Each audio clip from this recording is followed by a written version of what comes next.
Holidays-nale, adu namma GT Holidays da. GT Holidays, South India's #1 travel brand.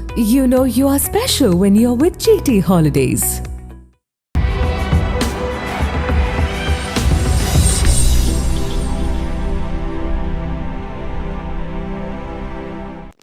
Ennore பகுதியிலே சில நாட்களுக்கு முன்னால் கோரமண்டல் தொழிற்சாலையில் இருந்து வெளியான அந்த அமோனியா வாயு கசிவால் இந்த பகுதி மக்கள் பெரும் அச்சமடைந்துள்ளார்கள். இந்த அச்சத்தின் தொடர்ச்சியாக இந்த பகுதி மக்கள் கோரமண்டல் தொழிற்சாலைகளாக தொடர் போராட்டங்களை நடத்தி வருகிறார்கள் என்ற தகவல் கேட்டு தான் இங்கே வந்து இதை பார்வையிடலாம் என்பதற்காக நான் இங்கே வந்தேன்.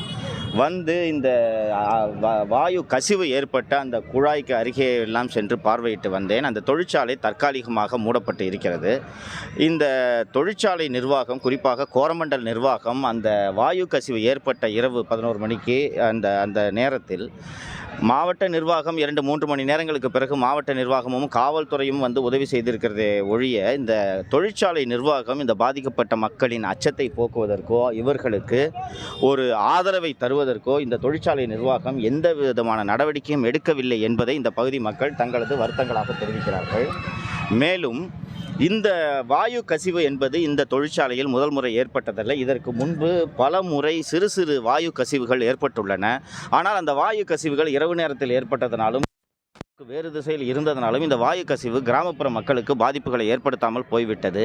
இந்த முறை இரவு 11:30 மணிக்கு சரியாக இந்த வாயு கசிவு ஏற்படக்கூடிய அந்த நேரத்தில் அந்த பகுதியில் தொழிற்சாலை டியூட்டி முடிந்து வந்திருக்கக்கூடிய பணியாளர்களில் சிலர் அங்கே அந்த வாயு கசிவை வீடியோ எடுத்ததோடு மட்டுமல்லாமல் அருகாமையில் இருந்த அந்த கிராம மக்களை வீடுகளின் கதவுகளை இரவு நேரத்தில் தட்டி நீங்கள் இங்கிருந்து வெளியேறுங்கள் என்று சொன்ன பிறகு அதன் பிறகு மாவட்ட நிர்வாகத்துக்கும் காவல்துறைக்கும் தகவல் கொடுக்கப்பட்ட பிறகு கிட்டத்தட்ட ஒரு 2 மணி நேரத்துக்கு பிறகு இந்த பகுதி மக்கள் அப்புறப்படுத்தப்பட்டு வேறு இடங்களுக்கு அழைத்து செல்லப்பட்டு இருக்கிறார்கள்.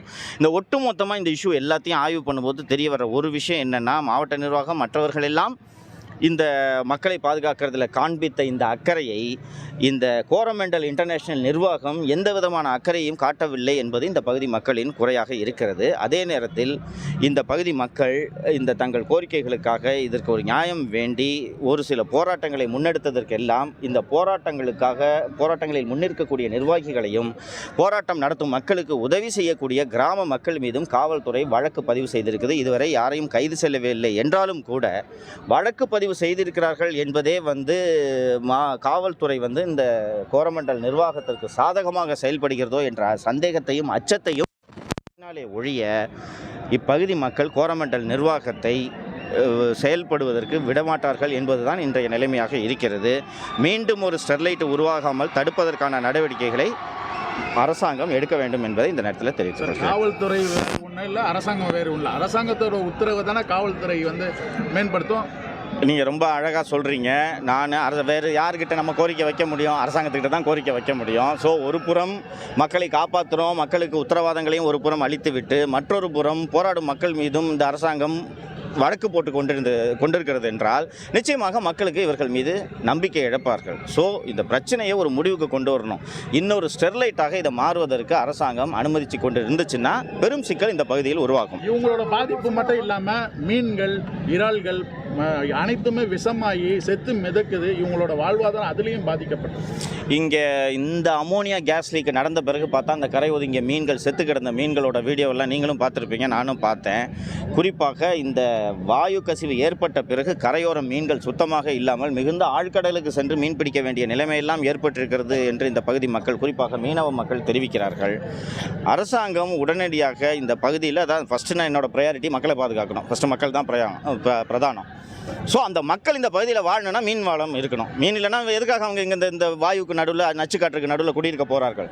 ஸோ இங்கே இருக்கக்கூடிய எந்த தொழிற்சாலை, கோரமண்டல் மட்டுமில்லாமல் வேறு எந்த தொழிற்சாலையாக இருந்தாலும் இயற்கையையும் சுற்றுச்சூழலையும் நச்சுப்படுத்தும் தொழிற்சாலைகளை தயவு தாட்சணியமின்றி மூட வேண்டும் என்பது தான் என்னுடைய வாதமாக இருக்கிறது. இன்னொரு முக்கியமான விஷயமாக நான் பார்ப்பது, இந்த பகுதியில் மிக மூத்தவர்கள் கடந்த காலங்களில் இங்கே அந்த காலத்தில் இந்த ஃபேக்ட்ரி கட்டும்போது இருந்தவங்க என்ன சொல்கிறாங்கன்னா, மிக மிக ஒரு சின்ன ஃபேக்ட்ரியாக இருந்த இந்த கோரமண்டல் தொழிற்சாலை நாளாக நாளாக விரிவடைந்து கொண்டே சென்று இந்த கோரமண்டல் தொழிற்சாலை விரிவான பிறகுதான் இந்த கெமிக்கல் மேனுஃபேக்சரிங் அண்ட் பொல்யூஷன் இங்கே வந்தது என்று இந்த பகுதி மக்கள் தெரிவிக்கிறார்கள். ஸோ இந்த தொழிற்சாலை தொடக்கத்தில் ஒரு சிறிய தொழிற்சாலையாக தொடங்கிட்டு அதுக்கப்புறம் சல்ஃபர் மேனுஃபேக்சரிங், உரம் மேனுஃபேக்சரிங்காகலாம் விரிவுபடுத்தி அதன் பிறகு தான் பொல்யூஷனே ஆரம்பிச்சிருக்கின்றாங்க. தொடக்கத்தில் கோரமண்டல் தொழிற்சாலை இங்கே நிறுவப்பட்ட போது தொழிற்சாலையிலிருந்து கடலுக்கு பைப்புகள் எதுவுமே அமைக்கப்படவில்லை. இதெல்லாம் பின்னாளில் இந்த நிறுவனத்தின் லாபத்திற்காக ஏற்படுத்தப்பட்டது. இந்த நிறுவனத்தின் லாபத்துக்காக இயற்கையையும் சுற்றுச்சூழலையும் இப்பகுதி மக்களின் வாழ்வாதாரத்தையும் இவர்கள் சிதைக்கிறார்கள் என்று இந்த மக்கள் குற்றம் சாட்டுகிறார்கள். இந்த குற்றச்சாட்டில் முழுமையாக நியாயம் இருக்கிறதாக நான் பார்க்கிறேன்.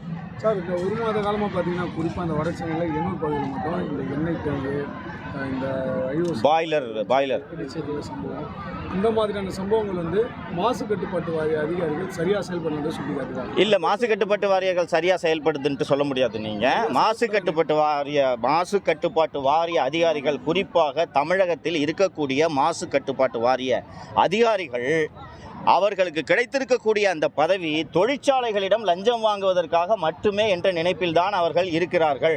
இதை நான் தொடர்ந்து பார்த்து கொண்டிருக்கிறேன். மாசு கட்டுப்பாட்டு வாரியத்தில் நமக்கு போஸ்டிங் கிடச்சிச்சுன்னா இருக்கிற எல்லா இண்டஸ்ட்ரியும் மிரட்டி பணம் வாங்கலான்றதை இங்கே இருக்கக்கூடிய மாசு கட்டுப்பாட்டு வாரிய அதிகாரிகள் உறுதியாக நம்புகிறார்கள்.